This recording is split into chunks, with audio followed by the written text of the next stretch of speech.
que ha reconocido sus pecados delante de Dios, que reconoce que Cristo en una cruz pagó por ellos, que nunca hubiéramos podido pagar nosotros por nuestros pecados, que le invitamos a nuestra vida y de ahí en adelante comenzamos a caminar y a seguirlo todos los días a través de la Biblia.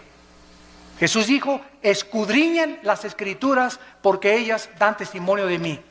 Cualquier persona que me diga que es cristiana y no lee la Biblia, no la medita, ni la estudie, su cristianismo es religioso, pero no eres un hijo de Dios ni una hija de Dios. La iglesia cristiana tuvo sus raíces en el judaísmo.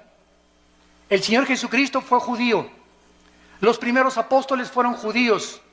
Las primeras iglesias fueron judías. Así como también en el antiguo pacto, lo que usaron los apóstoles, los que escribieron el Nuevo Testamento, todos ellos fueron instruidos en el Antiguo Testamento o en la Torá. Así que tenemos que las raíces del cristianismo se encuentran en el judaísmo.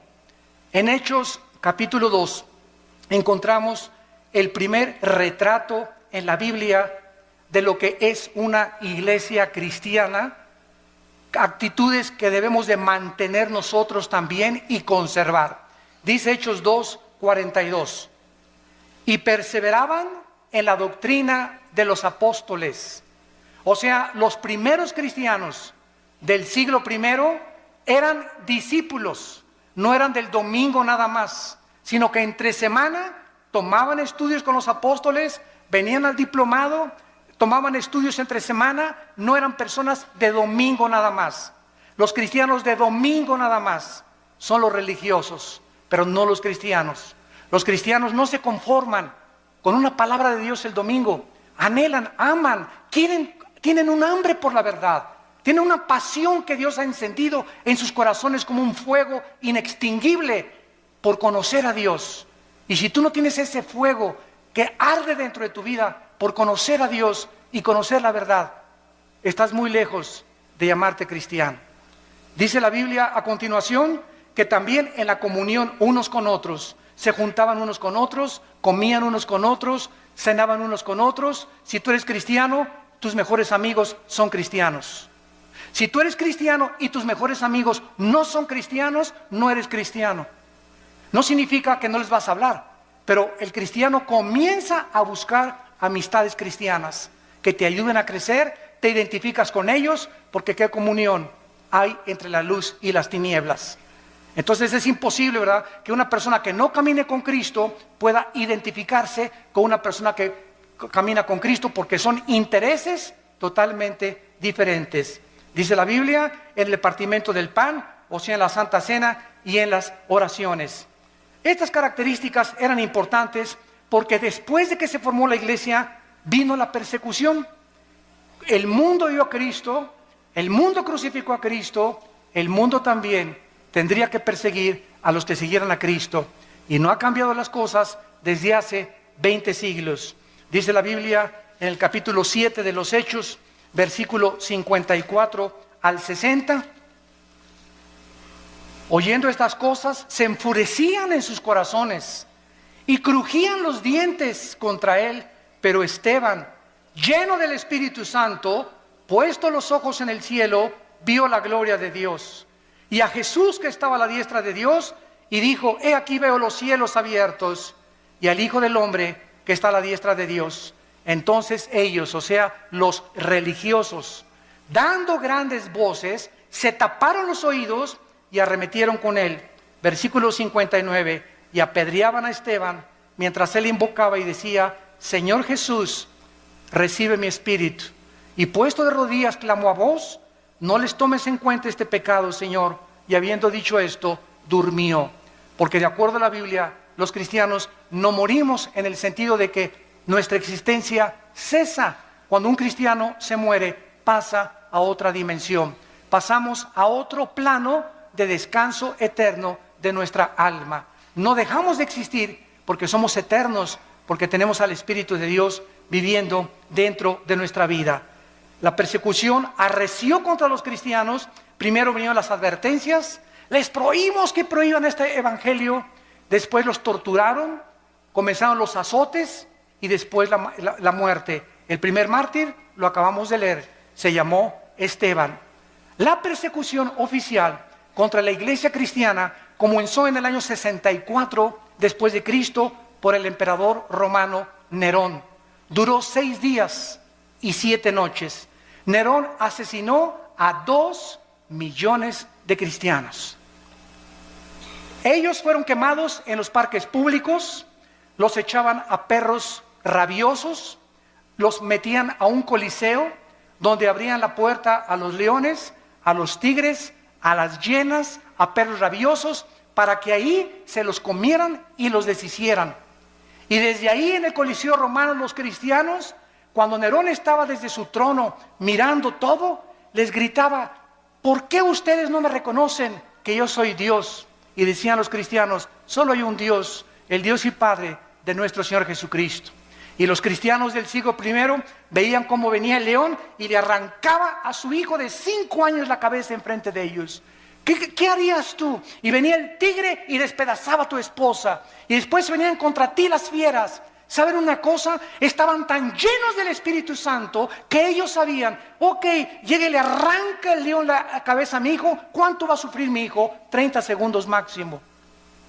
¿Cuánto sufrimos cuando llega el león y nos clava aquí sus dientes en la yugular y comenzamos a desangrarnos? 45 segundos. Pero después de 30, 45 segundos, Cristo estaría esperándolos en la gloria.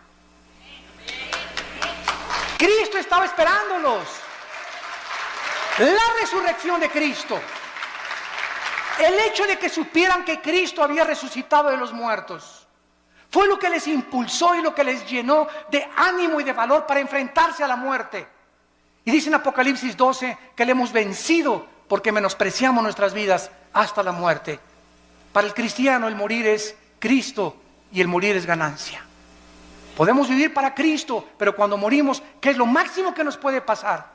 Nos está esperando la gloria por causa de que hemos sido fieles a Dios. Pero los cristianos del siglo XXI, ya no voy a la iglesia porque doña Chencha me hizo caras y me hizo fuchi. Ya no voy a la iglesia porque esta no tiene aire acondicionado. Ya no voy a la iglesia. Los cristianos del siglo XXI parece que fueron hechos de mermelada McCormick.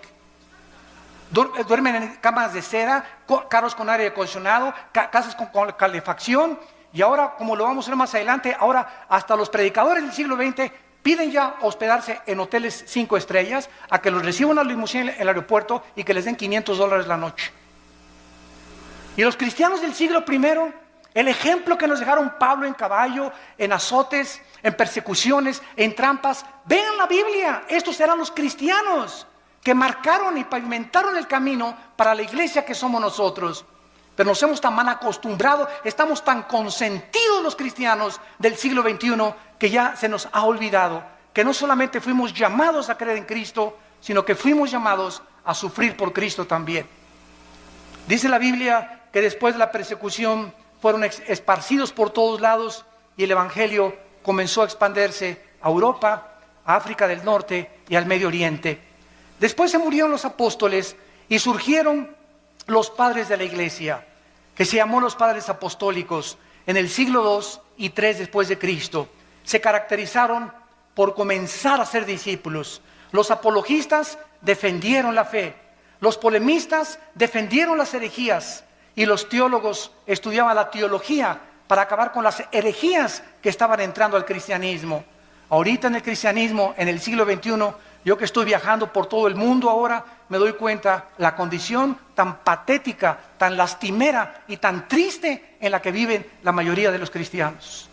Se comen todo, lo creen todo, hemos llegado a abandonar la Biblia. Si un predicador es famoso, le creen, pero ya no estudian la Biblia y ya no hay defensores de la fe, ni personas que tengan el celo de Dios de poder defender la palabra con su propia vida. Vino entonces después la famosa conversión en el año 337 después de Cristo de un emperador que se llamó Constantino. Escuchen, pasaron 3 siglos y no había papas. Pasaron 350 años sin tal cosa como que Pedro fue el primer papa. Si Pedro fue el primer papa, por favor, Virgen de los Remedios, ¿quién fue el segundo papa? ¿Quién fue el tercer papa? Pasaron 350 años sin que hubiera tal papado.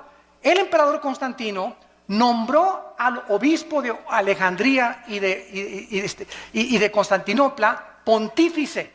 La palabra pontífex en el latín significa constructor de puentes, porque el pontífice comenzó a enseñar que él era el puente entre Dios y los hombres, no Jesucristo, sino ese hombre a quien el emperador romano lo nombró, y después lo nombró vicario de Cristo, vicarius Dei Filii en latín, que significa representante de Cristo en la tierra.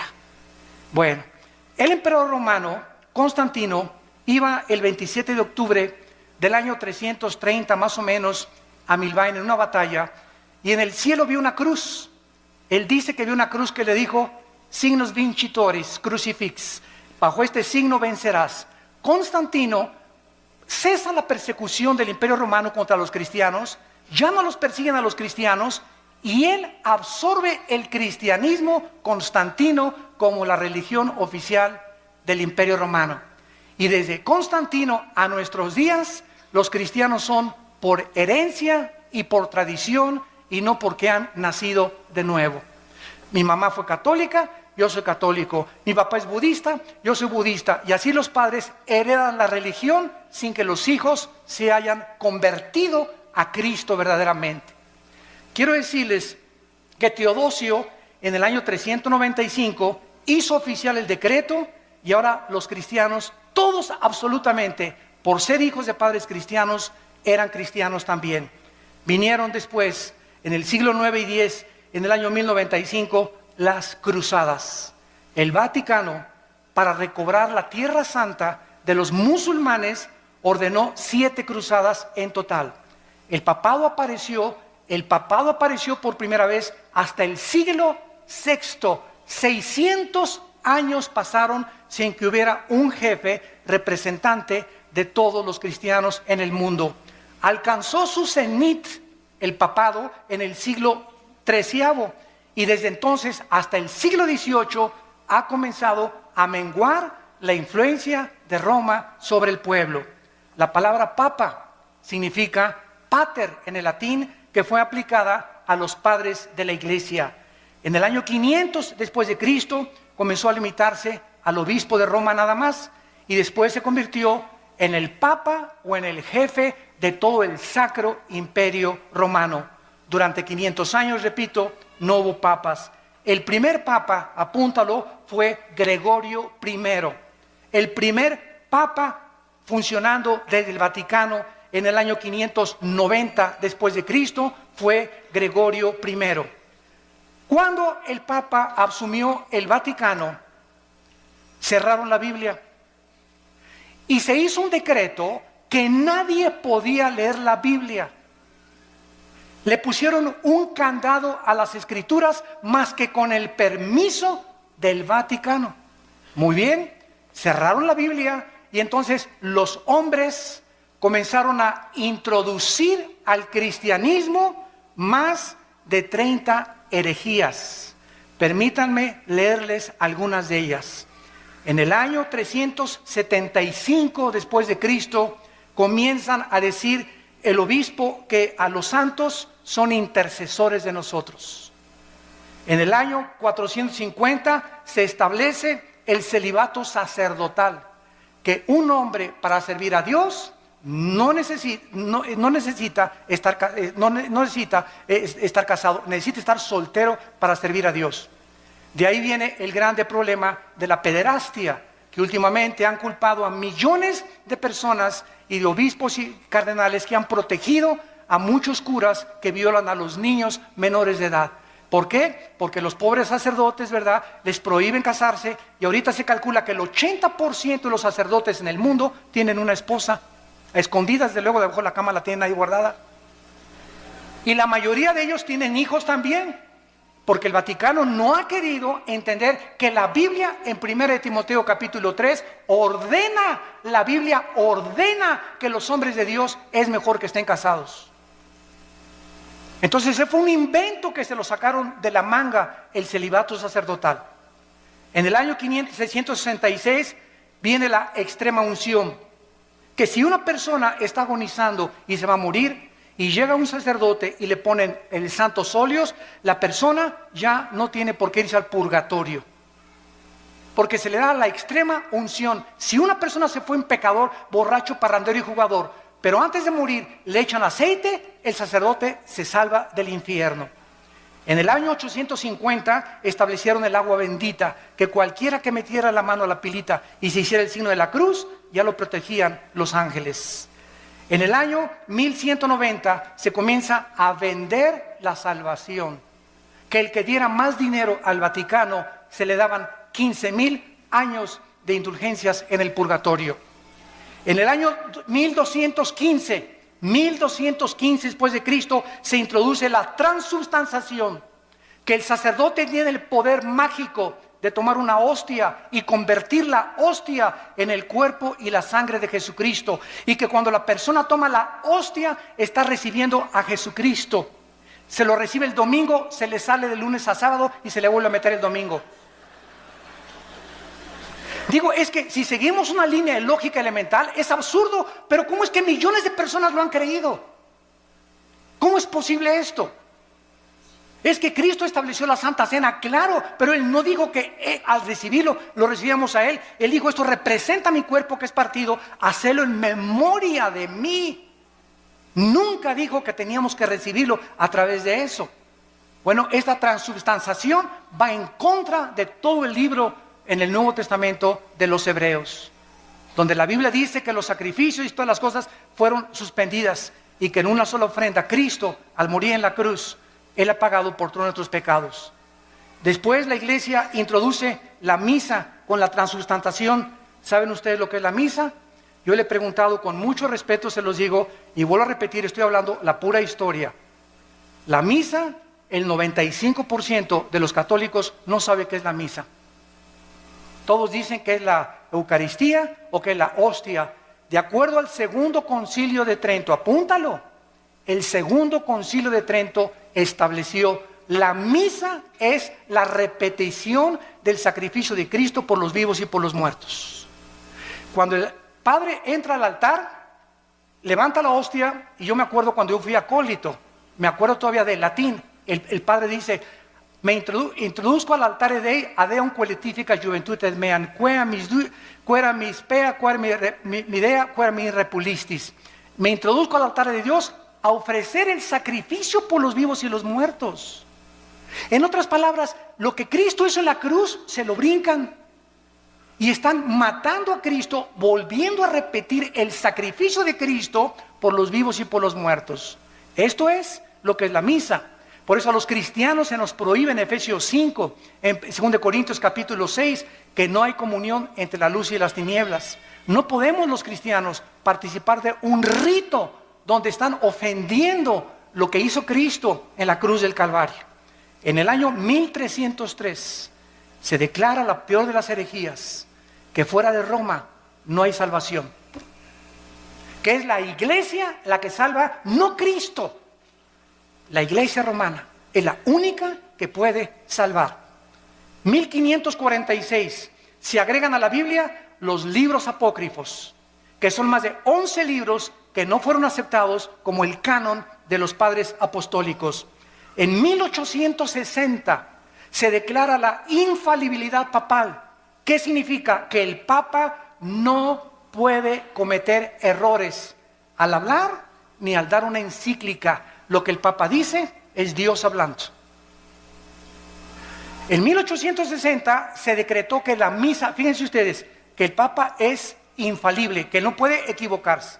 Muy bien, pasan aproximadamente como un siglo, 1960 y 61, y el Papa Juan XXIII, un Papa gordito, a mí me caía muy bien porque era muy honesto. El Papa Juan XXIII, por primera vez desde el año 350 después de Cristo, por primera vez en la historia, el Papa Juan XXIII, en 1961, abre la Biblia.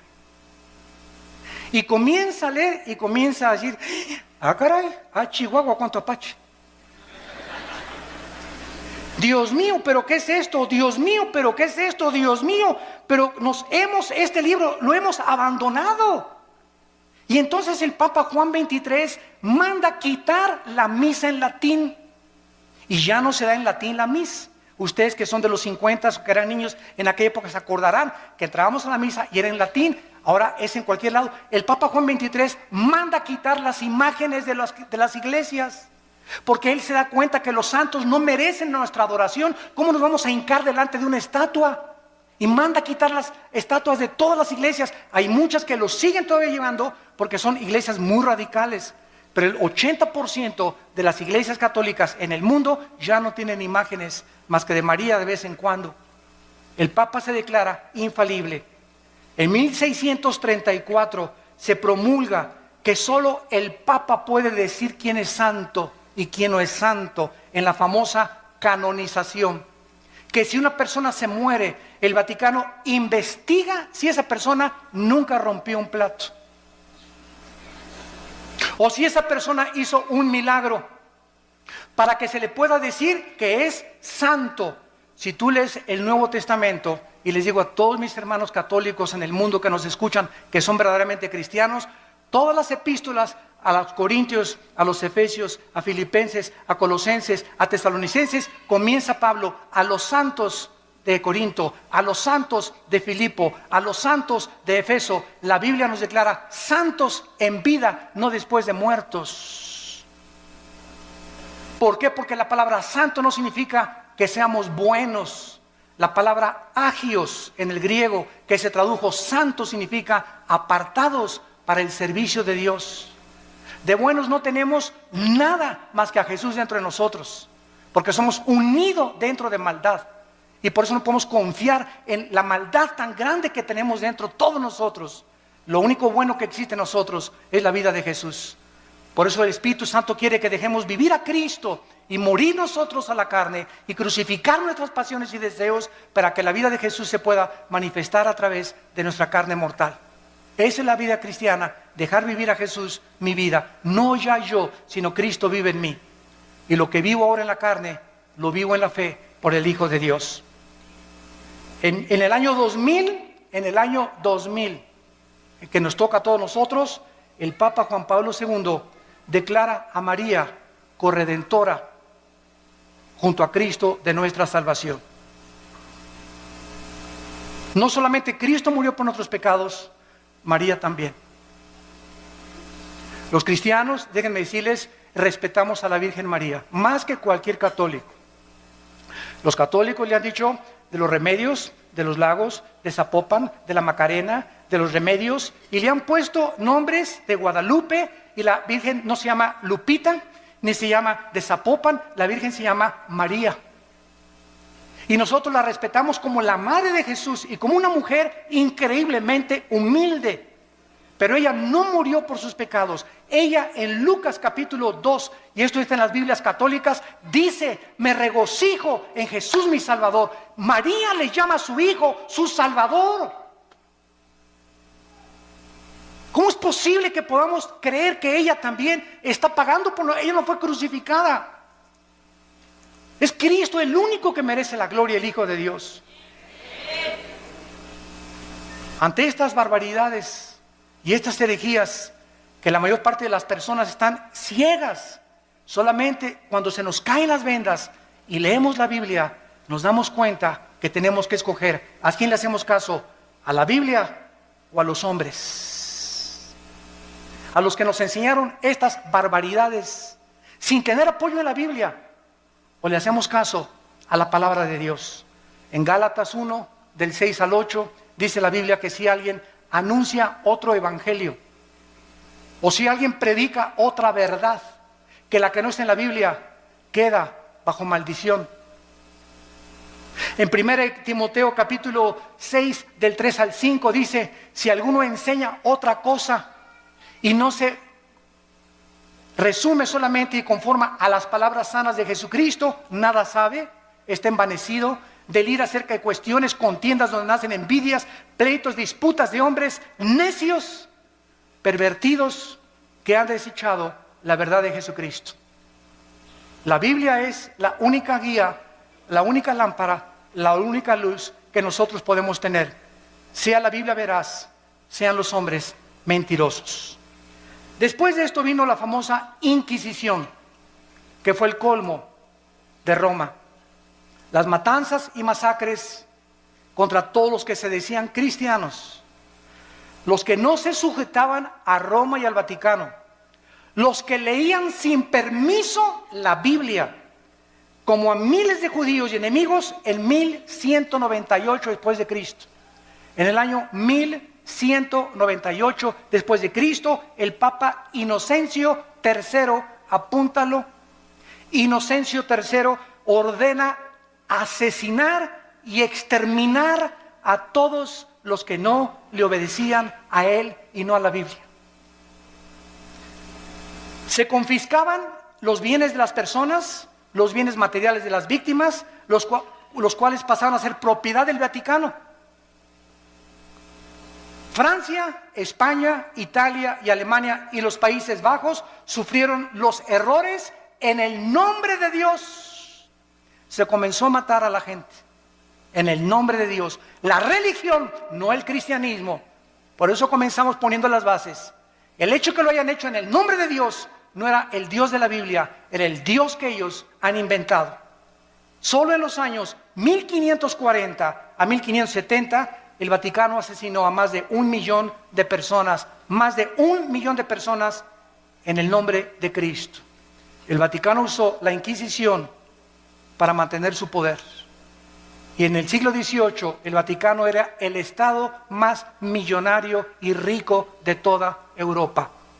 Ningún rey en Europa podía hacer nada, ni casarse con ninguna persona sin permiso de Roma. Se convirtieron en dictadores totales de Roma.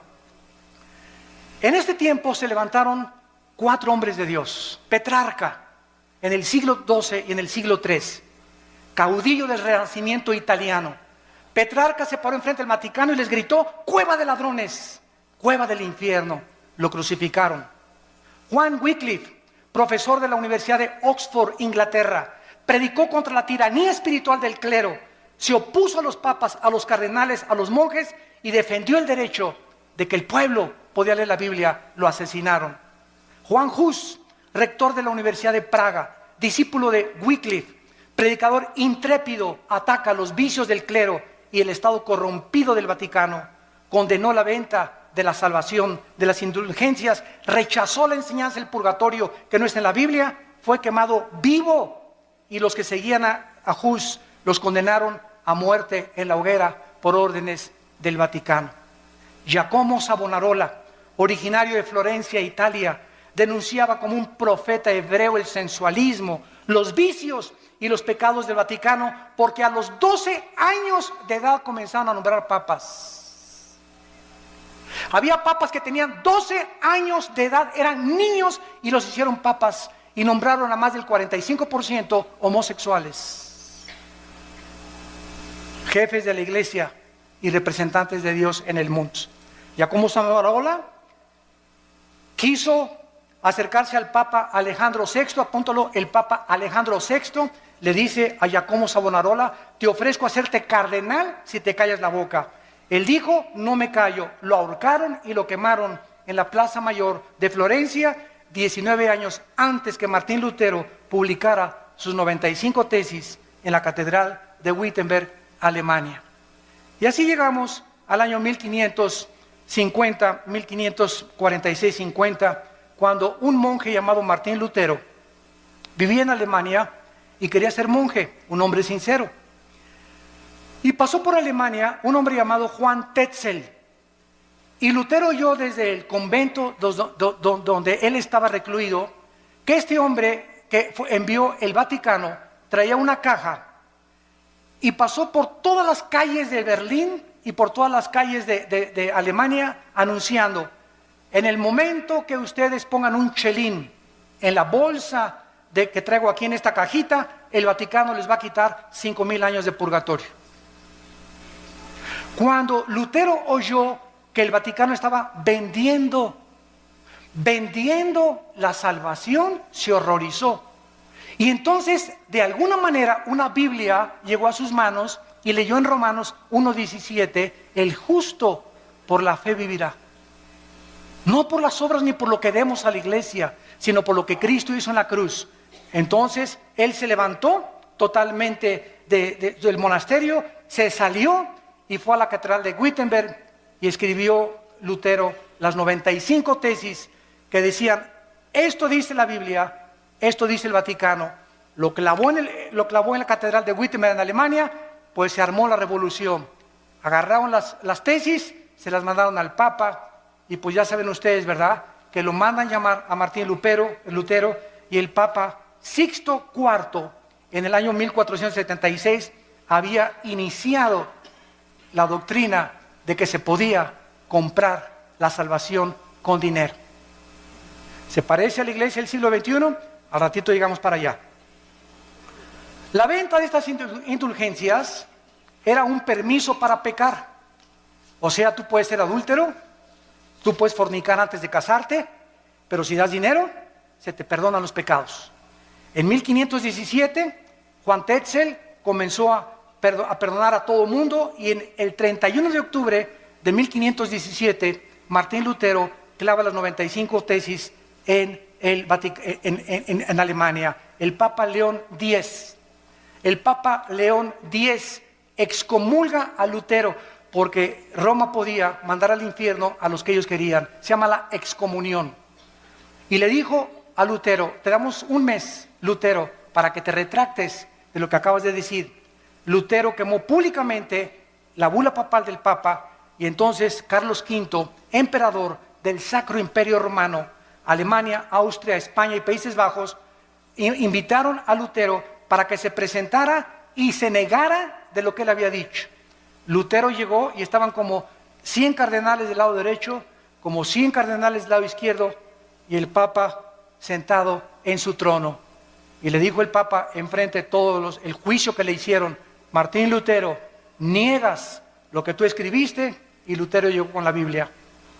Y Lutero dijo: aquí están las Sagradas Escrituras. Si cualquiera de ustedes que están aquí me demuestran con la Biblia que yo estoy equivocado, me arrepiento y niego lo que yo escribí. Nadie se pudo levantar para debatir a Lutero, porque nadie había leído la Biblia en 500 años. Todo era lo que los hombres habían inventado.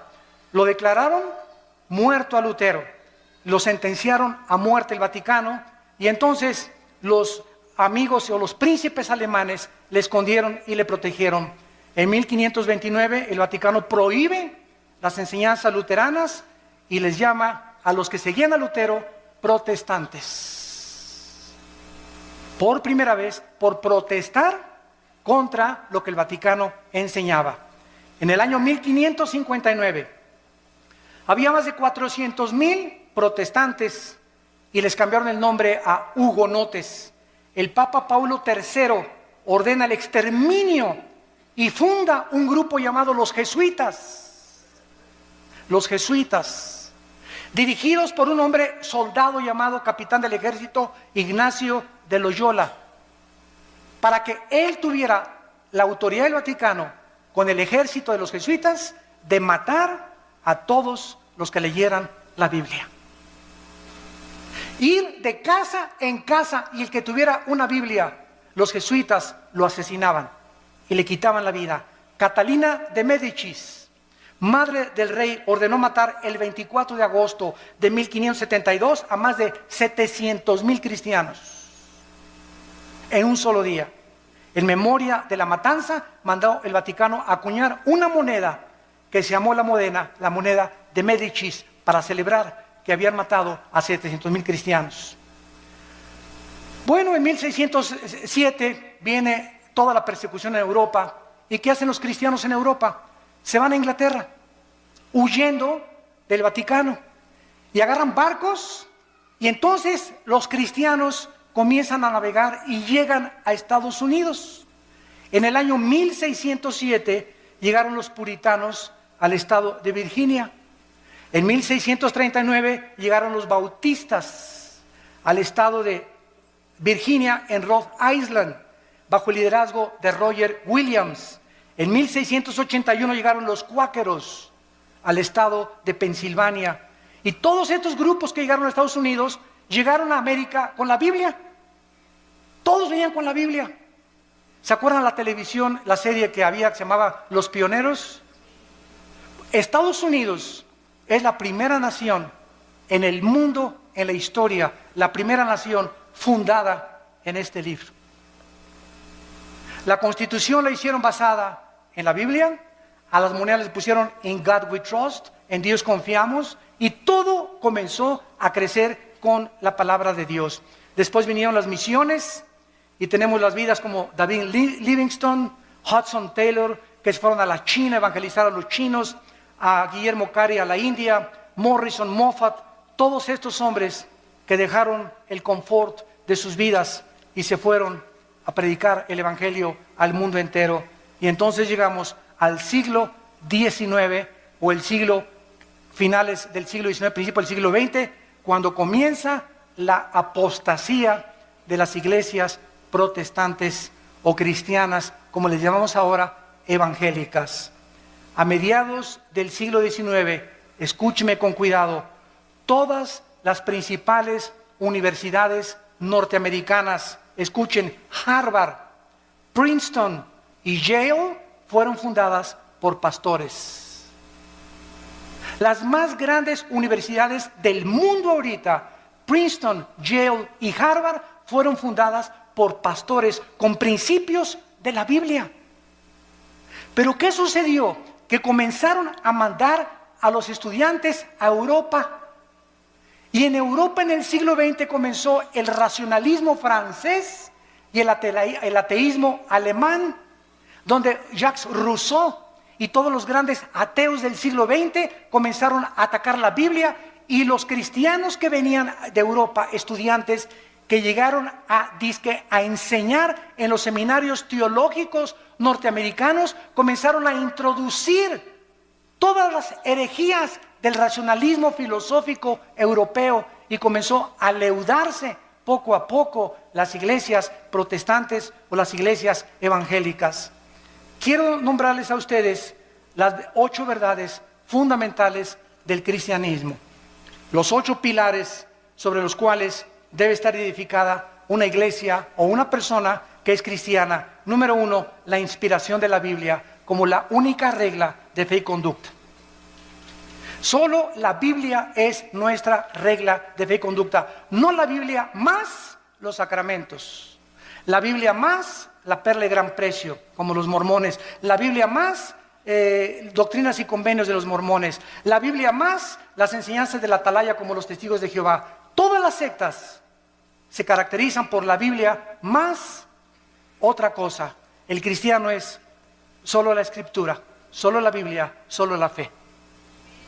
En segundo lugar, el nacimiento virginal de Cristo. Cristo nació virginalmente mediante una virgen llamada María. Número 3, la deidad de Cristo. Cristo tenía 2 naturalezas, la naturaleza humana, que fue la que murió en la cruz, y tenía la naturaleza divina. Jesús dijo, el que me ha visto a mí, ha visto al Padre. Número 4, la doctrina de la Trinidad. El Padre, el Hijo y el Espíritu Santo son la misma esencia, manifestado en 3 diferentes personas. Número 5, la resurrección de Jesucristo corporal. Los testigos de Jehová enseñan que resucitó en gases. Nosotros decimos, la Biblia dice que resucitó físicamente. Número 6, la salvación por gracia, sin las obras de la ley. Ahora hay una doctrina en el cristianismo que se llama que se puede perder la salvación. Cuando una persona me dice, ahora que estuvimos mi hermano y yo en un país de Sudamérica, teníamos ahí como 500 pastores, y todos me preguntaron, hermano Alducin, ¿se pierde la salvación? Y yo les dije lo siguiente, es tan fácil como esto. Roma dice, la salvación más los sacramentos igual a la salvación. O sea, es por gracia, pero también las obras te dan la salvación. Esa doctrina entró a nuestras iglesias. Y ahora los que dicen que se pierde la salvación, dicen esto, no, yo acepto que Cristo me salvó por gracia, pero me tengo que portar bien y ya no tengo que pecar para poder entrar al cielo.